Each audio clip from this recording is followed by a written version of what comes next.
Welcome to the She Said Privacy, He Said Security podcast. Like any good marriage, we will debate, evaluate, and sometimes quarrel about how privacy and security impact business in the 21st century.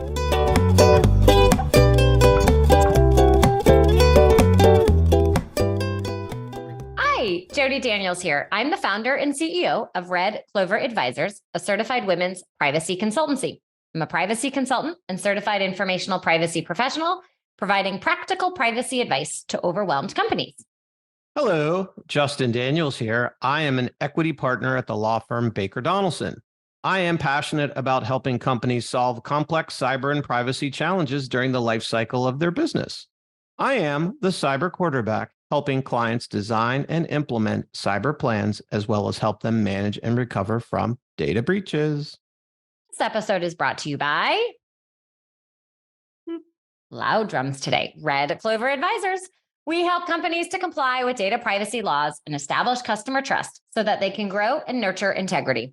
We work with companies in a variety of fields, including technology, e-commerce, professional services, and digital media. In short, we use data privacy to transform the way companies do business. Together, we're creating a future where there is greater trust between companies and consumers. To learn more and to check out our new best-selling book, Data Reimagined, Building Trust One Bite at a Time, visit redcloveradvisors.com. You're very polka dotty today. I'm polka dotty. Yes. You're very loud drummy today. Well, it's a fun day. It's a fun day. It's a fun Wednesday. We are excited. This is going to be a good conversation because today we have Don India, who is the CEO of RadarFirst, and he has over 20 years of executive leadership experience and prides himself on transforming organizations' business strategies at a global scale, ensuring that businesses and their clients effectively leverage emerging technologies and stay ahead in the ever-evolving marketplace. As a leader, Don is well known for boundless energy, unwavering passion, and exceptional coaching abilities. He thrives on generating enthusiasm and cultivating a dynamic environment within the teams and organizations he leads. By inspiring individuals and fostering a collaborative culture, he fosters innovation, accelerated growth, and cultivates high-performance teams. And we are full of energy today on this podcast, and we're so excited to talk with you and learn more. No, I appreciate it, Justin and Jody. Thank you for having me on. Absolutely. So let's start from the top. How did you get where you are today? So Justin and Jody, let's take a little bit on the Wayback Machine. I honed my leadership skills at the IBM Corporation for just over 20 years with varying roles in their services organization, in their software business, and their hardware business, running teams across the planet. And it allowed for me to experiment with dynamic leadership styles across a multitude of cultures, driving growth, driving transformation, and really taking on opportunities that were newer in the world of the software ecosystem. So if you think about when SaaS, software as a service, was emerging, IBM was a little slower in their emergence of it, but I was afforded the opportunity to take new solutions to market that were new in the software as a service space to allow for myself to learn, allow for IBM to change the way that they are going to market with the traditional software spend versus that of the new as a service spend. At the end of 2018, I took on a role as the Chief Revenue Officer for Regulatory Data Corp. Regulatory Data Corp had the world's largest repository of criminals, and we serviced the world's largest institutions, from financial institutions to asset management, insurance, media companies, to ensure that they were not doing business with these criminals through the onboarding screenings, through sanctions and identity verifications, as well as politically exposed and PEP screenings. That allowed me to get into this world of regulatory environments that was highly regulated and an absolute must in terms of compliance with law. My first level of experience in the compliance world was in this role that allowed for me to expand into highly regulated, highly consistent, and defensible ecosystems where that level of repeatability, that level of defensibility and consistency was absolutely paramount. And that organization, we sold to Moody's organization back in 2020. And then in the end of August of 2021, I joined RadarFirst as their CEO, taking over for their founder and bringing on the next layer of growth for RadarFirst and our organization. Don, in our pre-show, we were talking a little bit about the growth that you've already experienced at the company now, and it's all about scaling and being able to continue to evolve. What, in your opinion, is, or rather, why is scalability so crucial to organizational compliance? And can you talk a little bit more about how companies do that?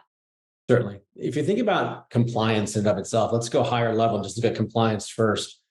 Compliance runs the spectrum of an organization from the beginning of who you're selecting for candidates to interview to onboard, all the way through the end, from a sale of a product to the after sale and how you treat your clients. Compliance is everything. If organizations aren't thinking compliance as the broad scale of your entire organization, from your clients to your internal employees to the individual corporate policies, you're looking at compliance in a very myopic way. And when you think about compliance at scale, you have to think about, as I said, repeatability. You have to think about automate what you can automate. And you have to really think about the level of consistency in terms of your compliance obligations. If organizations aren't truly thinking compliance as a corporate-wide function, that every single individual in the organization must understand what compliance is and be part of a compliance culture, that level of scale cannot happen. And as you bridge it into, is compliance repeatable? You have to understand what processes can be repeatable, what processes then can be automated. And then how do I take that repeatable and automated processes and allow for that to become your level of consistency in compliance? If you think about highly regulated organizations, of which RadarFirst deals with on a regular basis, consistency in your compliance obligations is paramount to what the regulators look for. They have to. They need to see that level of decisioning and consistency across your entire compliance obligations, whether it's compliance with law or you're looking at your internal obligations in terms of what are your internal policies that you must be compliant with. When you think about scale of compliance, it isn't simply by department. It is corporate-wide, and it is internal compliance as well as your external compliance obligations. It's all one. And you have to look at it corporate-wide to be able to scale appropriately.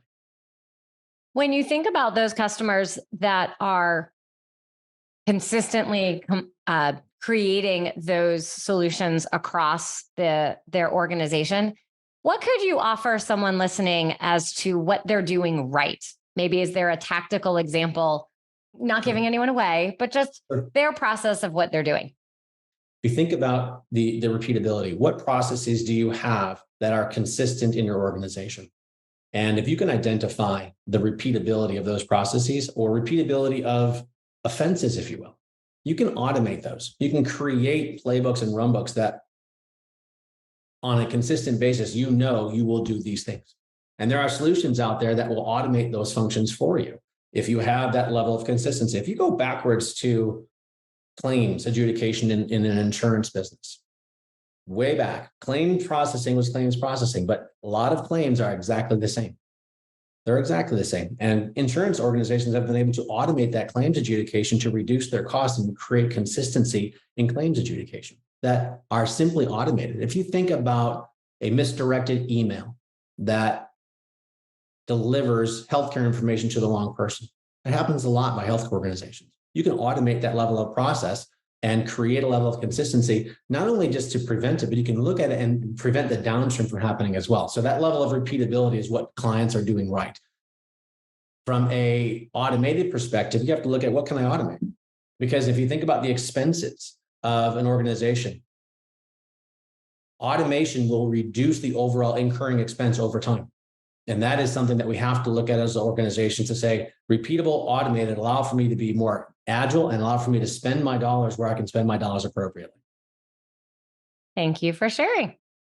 How can executives and organizations make proactive decisions around scaling strategies?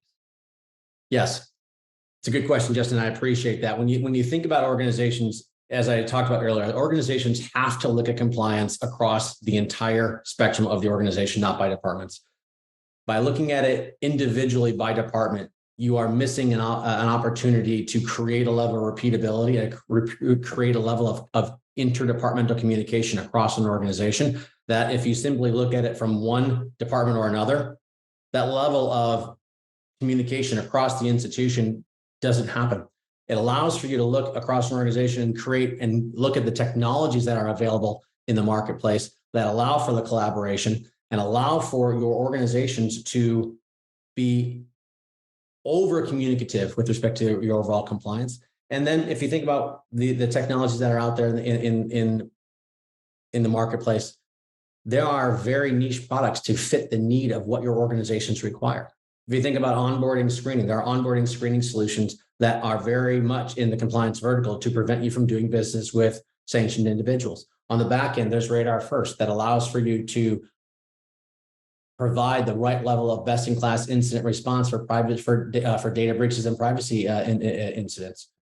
Technology allows for you to look at this at scale and allows for you to implement scale across your organization and not simply look at what has happened in the past is buying a software solution or implementing a single departmental solution, and then every department has their own. Then you have software spread and sprawl and expense that allows that prevents the ability to have this collaborative effort across an organization.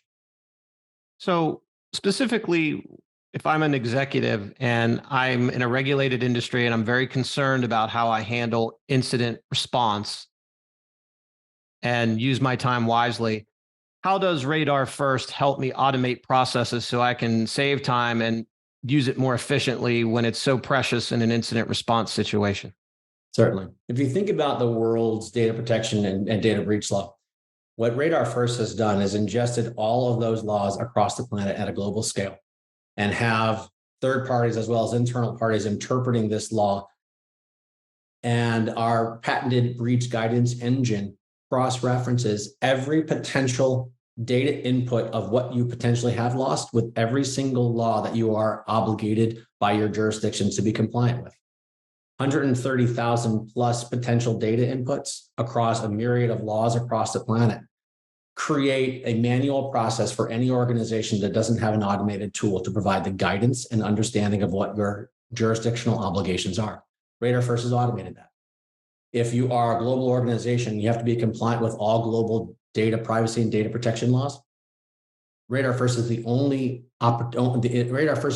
solution in the market that allows for you to input what you have potentially lost in terms of private data, cross-reference it with every jurisdictional law in the planet that you are obligated to be compliant with, and provide the guidance to your privacy teams in a matter of minutes. If you think about what it takes an institution to research these individual laws on a regular basis, it's days, if not weeks, if not months. We've reduced that down to a time in minutes that provides you the level of guidance that you need as a privacy institution to make a decision first. Do you notify your individuals or do you not? Is it a breach or is it not? And then we provide you the timelines and the notifications to drive into who you have to notify. As we are using technology to help us figure out either breaches or incidents, and other tools from a compliance point of view, it's helping to raise flags. And the automation can only go so far where then executives and organizations have to start making decisions. How can these executives make decisions doing so in a still scalable way? Absolutely. Compliance culture truly is an answer that you're looking for here and driving that into your entire organization. If you are breeding as an institution a culture of compliance, it takes the executive landscape of these are decisions that are important to us, these are decisions that are important to our organization, and pushes it down into the broader spectrum of the entire embodiment of your employee base. It allows for the decisions that the executive would make to be in the forefront of the minds of the decision makers and the leaders at the layers below that allow for that repeatability of a process. Of course, every major impact decision must be elevated up into the executive level, but you have to look at the level of authority you're going to provide to your leadership team. And as you create that compliance culture, it will create the level of decision that the executives are going to expect and will be aligned to your overall corporate beliefs. Further to that, if you think about, as you talked about earlier in terms of trust, Jody, creating that level of compliance culture creates an overall trust, not only internally in your organization, but a trust of your external clients and your potential clients. They're going to be trusting you that you're going to be making these right compliance decisions across the institution. So it really is creating that culture of trust creating a layer of repeatability, as we talked about as well, because the repeatability of action creates that level of consistency, which builds that level of trust. So they're all combined together. Thank you. So, kind of looking out over the landscape of technology, one of the major trends is this digitization with digital convergence across so many departments and executives and how to grapple with all that. Can you talk a little bit from your perspective what that is going to start to look like? We now have AI coming onto the table and the impact that's going to have on how businesses start to manage this convergence that's happening faster and faster with data. Certainly. We could even go back to digital transformation and back in the 50s and the 60s to really start to look at the historical. But let's not do that. It'll take too much time. When you think about the convergence of, let's be specific, security, privacy, cybersecurity, compliance, they're all merging together to a degree. Now, every one of them has individual facets of specificity, but you don't have one without the other. You're not compliant with global law with respect to data privacy breaches without privacy and without security. And then the cyber jumps in there no matter what anyway. When you look at that landscape, that gets into the compliance culture across an organization. If you're not doing that, you're looking at it in a siloed approach. You're looking at a cybersecurity or security to prevent the intrusion and prevent the data loss, but you're not looking at it from a downstream perspective of how do I tie in what actually had happened? Or from a compliance front-end perspective, you're not thinking about what is beyond the onboarding screening aspects of bringing on clients and institutions to do business with. All of this institutional convergence is going to happen. That's already well underway. Now, individual solutions that are out there will help you address specific aspects of this convergence. Now, what is most important aspects of when you're looking at the technology gets back to your earlier question, Jody, of this proactive strategies and scale. How do you integrate with those solutions? How does your front end solution integrate with your security solutions that are in-house currently to your notifications, to your third-party obligations? How do you integrate all of your facets to allow for this ecosystem of a culture of compliance to not simply be siloed, but to have interconnectivity, to have the level of communication you need? How do you integrate it with your outside counsel? How do you communicate with them? How do you create an ecosystem of collaboration in the event of a data center shutdown, or you lose your cloud, or you have a ransomware attack? You have to look at this, all these things in terms of what can you do? And as they converge, solutions and integrations are going to be one of the most important aspects that executives will want to be looking at as they move forward with the repeatable, scalable, and automated processes that they're going to have to put in place. Justin, you see a lot of these different types of incidents. Can you share maybe some of the learnings that you've had and how what Don was just describing sounds like if many of these organizations had something like that, they would be in a better place? Sure. I think from my perspective, number one is all these companies in their breach response, they have customer contracts now that have contractual breach notification requirements. You don't want to find out in the breach that you've got to review 170 contracts. You want to have all that done, uploaded to software so you know the lay of that land. Another one is parsing through, automating the process where if you know that someone's email has been hacked and you have to look in the email inbox for what kind of PI might be in there, automating a process to do that. We still have to provide people the e-discovery firm with the words we're looking for. It's automated to some degree, but the biggest one is how to have communication where you're outside of your network, because when you first deal with an incident, you don't know if the threat actor is still in your network. That's still to be determined. And if you're having conversations and they're listening in, it's very difficult to respond. So having what I like to call a lifeboat somewhere off of the network that has all of the things that you're talking about, Don, so that we can have an open and honest communication without being concerned that the threat actor is listening in. A lot of executive teams don't think about that. And then last is, what do you do in a response where the unexpected happens? And what that means is the threat actor starts calling the CEO's spouse because they have their cell phone number. And they're like, well, how did they ever get that? It's kind of all out there. And that completely overturns whatever you thought the cadence was in responding to the incident. Don, I see you smiling. For those who are listening, Don has been smiling while Justin was talking. Well, the smiling about a myriad of things, but the one thing that gets me, my institution has been text messaged by Don India fake actors consistently since I've started. So it's a true aspect of, they'll call your spouse, they'll text your team, they'll text your board members because they're going to grab your information. So it does happen on a consistent basis. And I will tell you, it happens regularly, if not daily, here at RadarFirst. So no one's immune to it. When I think about what you started off, Justin, you started talking about third-party obligations.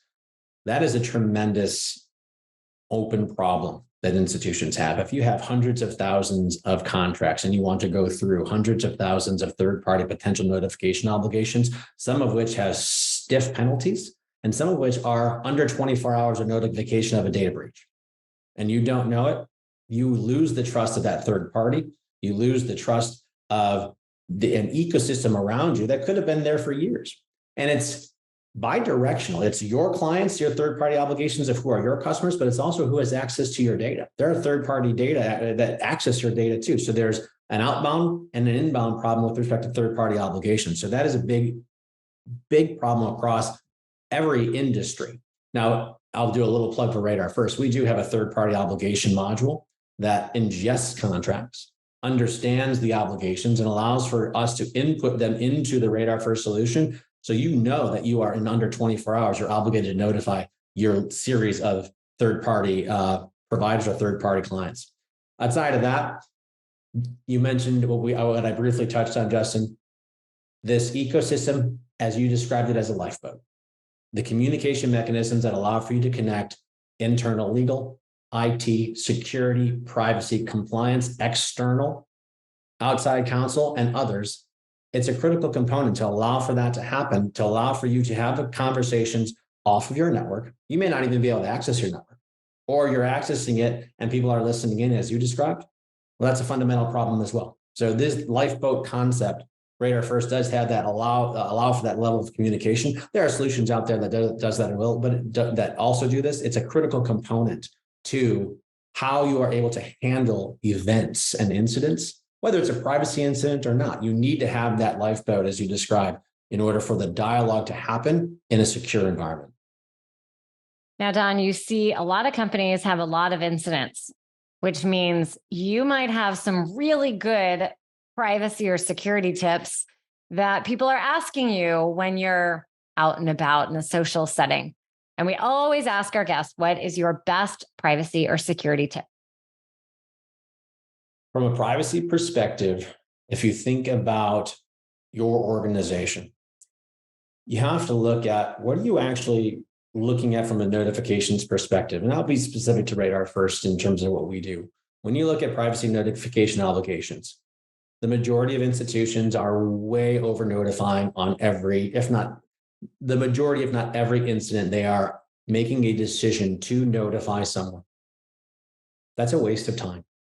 You are burning cycles based on what the law states. So you have to look at the law and understand what your obligations are.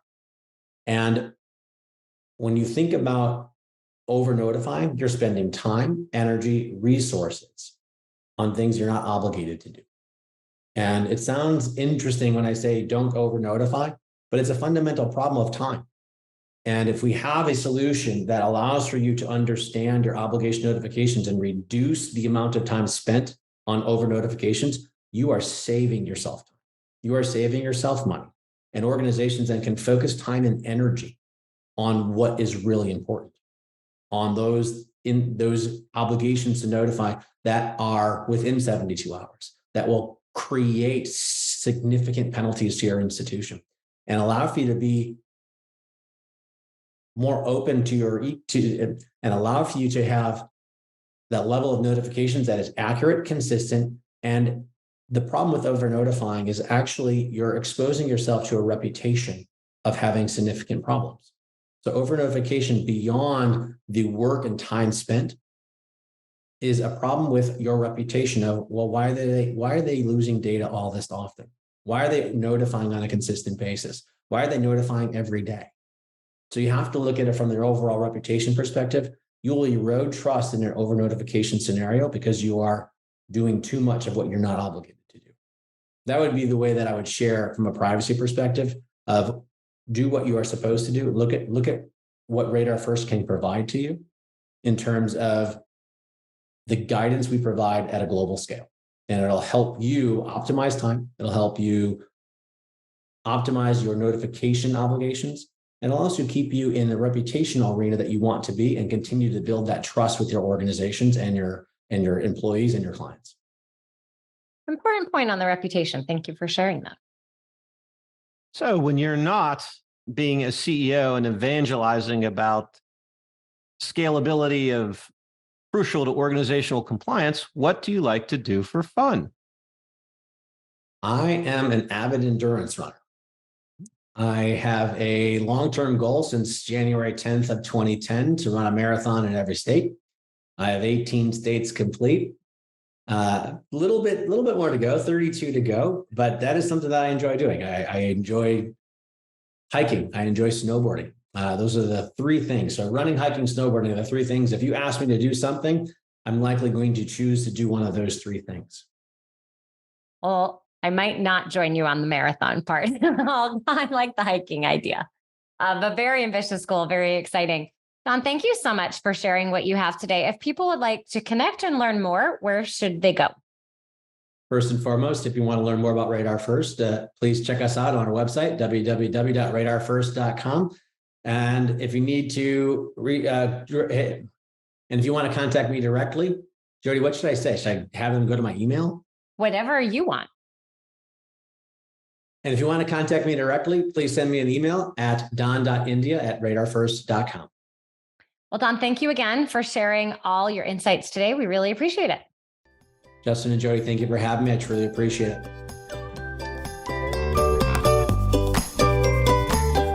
Thanks for listening to the She Said Privacy, He Said Security podcast. If you haven't already, be sure to click subscribe to get future episodes and check us out on LinkedIn. See you next time.